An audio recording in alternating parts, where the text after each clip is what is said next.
অন্ধের হাতে রত্ন দিলে সেই রত্নের কিন্তু কোনো মূল্য থাকে না। যখন সাইজির গান শুরু করা হয়, পোষা পাখির গান শুরু করা হয়, বলে ম্যাডাম এই গান সারান দেন, ফাটিয়া যায়।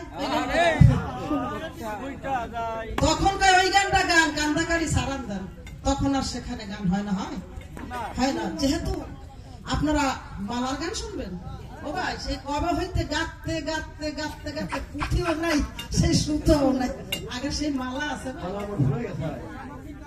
তো এখন